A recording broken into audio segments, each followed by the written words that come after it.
আসসালামু আলাইকুম। আশা করি সকলে ভালো আছেন। আমাদের নতুন ব্লগে আপনাদের সবাইকে স্বাগতম জানাচ্ছি। আজকে 3 মে আমার গুচ্ছ বিশ্ববিদ্যালয় পরীক্ষা ছিল। সেজন্য আমি আমার ফুপুর বাসায় চলে গিয়েছিলাম গুচ্ছ বিশ্ববিদ্যালয় পরীক্ষা দেওয়ার জন্য। আমার কেন্দ্র পড়েছিল মাওলানা ভাসানী বিজ্ঞান ও প্রযুক্তি বিশ্ববিদ্যালয়ে। সেখানে আমার ফুফাতো বোন পড়ে, সেই জন্য আমার ফুফাতো বোন আমাকে নিয়ে যাচ্ছিল। তো ও বলল যে আমাদের তো ভার্সিটির বাস আছে, তো বাসে চল যাই আমরা। তার জন্যে আমাদেরকে টাঙ্গাইল ডিস্ট্রিক্ট গেটের ওইখানে যেতে হবে। তো পরে নুসরাত বললো যে সেখানে 9:30টার সময় বাস আসে, তো চল। তো গেলাম, পরে দেখলাম যে হ্যাঁ 9:30টার সময় আসলো, একদম ঠিক সময়। আমরা চললাম, চলার পরই ড্রাইভার বাস ছেড়ে দিয়েছিল। তো উঠলাম, বাসটা দেখতে খুবই সুন্দর। আমাদের কাকমারি কলেজে আমরা পড়েছি, সেখানে বাসের সিটগুলো তো সুন্দর নয়, বাসে বসতে আসলে খুবই আরাম লাগতেছিল, দেখতে খুব সুন্দর। তো এরকমভাবে আমি আর আমার ফুফাতো বোন নুসরাত আমরা চলে যাই। এটা হচ্ছে টাঙ্গাইল ডিস্ট্রিক্ট মসজিদ আর কি। টাঙ্গাইলের জেলা, প্রত্যেক জেলায় এটা আছে, প্রত্যেক উপজেলায়। এটা প্রধানমন্ত্রী শেখ হাসিনা কিন্তু প্রত্যেক উপজেলায় বা জেলাতেই একটা করে মসজিদ করেছে। তারপরে আমরা দেখতে দেখতে যাচ্ছিলাম আকুর ঠাকুর পাড়ার ওইখান থেকে যাচ্ছিলাম। এটা অনেক সুন্দর একটা জায়গা, এটা রাজশাহী শহরের মতন একটা। তো টাঙ্গাইল শহরে এগুলো মার্কেট, এগুলো নুসরাতই ভিডিও করছিল সব কিছু। আবার ভাবিয়েন না যে আমি পরীক্ষা দিতে গিয়ে আমি ভিডিও করছি না। এইটুকু জায়গা একদমই রাজশাহীর মতো, রাজশাহীতে এরকম ভাব লাগানো আছে। তারপরে আমরা কাকমারি ব্রিজের ওই পাশে গিয়ে দেখি প্রচুর জ্যাম, কারণ একে তো পরীক্ষা ছিল, যার ফলে বিভিন্ন শিক্ষার্থী বিভিন্ন জায়গা থেকে এসেছিল, আর দ্বিতীয়ত রাস্তার কাজ চলতেছিল, যার ফলে অনেক জ্যাম ছিল। তো একটু পরে জ্যামটা ছুটে যায়, তারপর আমরা যাই, যেতে থাকি। নুসরাত আমাকে বলতেছিল যে তুই পর যেটা ভুলে যাচ্ছিস সেটা পড়তে থাক। এরকমভাবে মোবাইলে আমি ছবি তুলে নিয়ে আসছিলাম, সেটা পড়তেই আমরা ভাসানী বিশ্ববিদ্যালয়ের গেটে চলে আসি। আর গেটটা খুবই সুন্দর, এখানে খুবই সুন্দর দেখতে। প্রত্যেকটা বাংলাদেশের প্রত্যেকটা পাবলিক বিশ্ববিদ্যালয়ের গেটই খুবই সুন্দর। এই বাসটি থেমেছিল মুক্তমঞ্চের সামনে। এরপর সামনে একটা সুন্দর একটা ভাস্কর্য আছে, যে এটা ভাসানী বিশ্ববিদ্যালয়ের অনেক সুন্দর একটা ভাস্কর্য। আর অনেক শিক্ষার্থী এবং তাদের অভিভাবকরা এসেছিলো।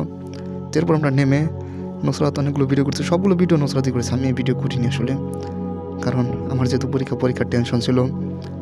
ভাসানী বিশ্ববিদ্যালয়টা কিন্তু অনেক সুন্দর। যারা টাঙ্গাইলে থাকুন কিংবা টাঙ্গাইলে বাইরে থাকুন, আপনাদেরকে অবশ্যই অনুরোধ করব একবার হলেও ঘুরে যেতে পারুন। খুবই সুন্দর, টাঙ্গাইলে একটা খুবই সুন্দর একটা জায়গা।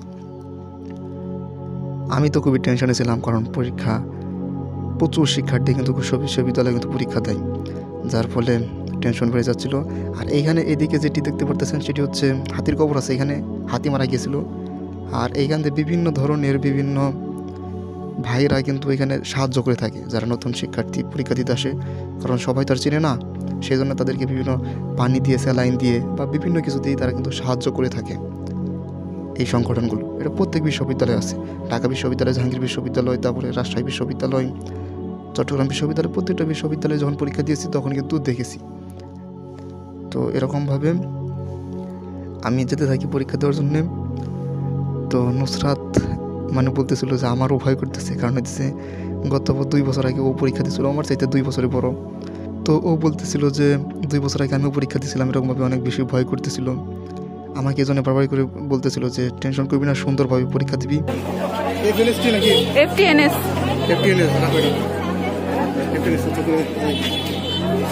আচ্ছা যা, সাবধানে দিস। আর আমিও ওর কাছে জিজ্ঞাসা করছিলাম কোন ডিপার্টমেন্ট জানো, আমার বেশিরভাগ মনে পড়তেছিল না। 12তলা বিল্ডিংয়ে পড়েছিল। এর আগে আমি এখানে যদিও এসেছি অনেকবার এই বিশ্ববিদ্যালয়ে, তারপরে যেহেতু পরীক্ষা দেওয়ার জন্য আসছি, সেই জন্যে বেশিরভাগ টেনশন কাজ করতেছিল। আর আমাদের কলেজও কিন্তু এই বিশ্ববিদ্যালয়ের পাশেই, সেই জন্য আমি দোয়া নিয়ে চলে যাই ভিতরে। ক্যামেরার দিকে একটা হাই দিয়ে দে। আমাদের পরীক্ষা ছিল 1 ঘন্টার 60টি এমসিকিউ ছিল। তারপর নুসরাত বাইরে ওদের বান্ধবীদের সাথে ভিডিও করতেছিল। এটা হচ্ছে ভাসানী বিশ্ববিদ্যালয়ের ডিন অফিস। এখানে বিভিন্ন ধরনের সমস্যা হলে কাগজপাতিতে তাহলে এখানে আসতে হয়। এর পাশে রয়েছে ভাসানী মাজার, মাওলানা ভাসানী, এই মসজিদের পাশে আর কি ওনার মাজারটি অবস্থিত। এখানেই তিনি বাস করতেন আর কি। এই বিশ্ববিদ্যালয়ের নামটি ছিল আগে ইসলামী বিশ্ববিদ্যালয়, এখন এটির নাম রাখা হয়েছে মাওলানা ভাসানী বিজ্ঞান ও প্রযুক্তি বিশ্ববিদ্যালয়। তারপর আমার পরীক্ষা শেষ হলো। নুসরাত জিজ্ঞাসা করলো কেমন পরীক্ষা হয়েছে, আমি বলেছি মোটামুটি হয়েছে, আসলে খুব বেশি ভালো হয় নাই, খারাপ হয় নাই, সেই জন্য বলেছি। তো এরপর আমরা ওদের বিশ্ববিদ্যালয় থেকে, ও আমাকে বললো যে কী খাবি, আমি বললাম যে তোমাদের বিশ্ববিদ্যালয় তুমি জানো, তোমাদের বিশ্ববিদ্যালয় কী বেশি বিখ্যাত, তুমি খাও। পরে ও আমাকে ফুলকপি খাওয়ালো, বললো যে আরও কিছু খাবি কি না। আমি বললাম যে না, কারণ পরীক্ষাটা দেওয়ার পর আসলে এত বেশি মাথায় কাজ করে না যে এটা খাবো ওটা খাবো। এরকমভাবে বেশ কিছু ছবি তুললাম। তারপরে নুসরাত বললো যে চল বাড়িতে চলে যাই। তো এরকমভাবে পরীক্ষা শেষ হলো। মানে এর আগে ও তো ব্লগ করে না, মানে ওই ভিডিও করছিল ওর চ্যানেলে, হয়তো আপনারা দেখতে পারবেন। চ্যানেল বলতে ওর ফেসবুক পেজ সম্ভবত, ওইটার মধ্যে ছেড়েছে। যাই হোক, সবাই ভালো থাকবেন, ভালো রাখবেন। সবাইকে অনেক বেশি ধন্যবাদ আমাদের ব্লগটি দেখার জন্য। সবাই ভালো থাকবেন, বিশেষ করে আমার জন্য দোয়া করবেন। সকলকে আসসালামু আলাইকুম।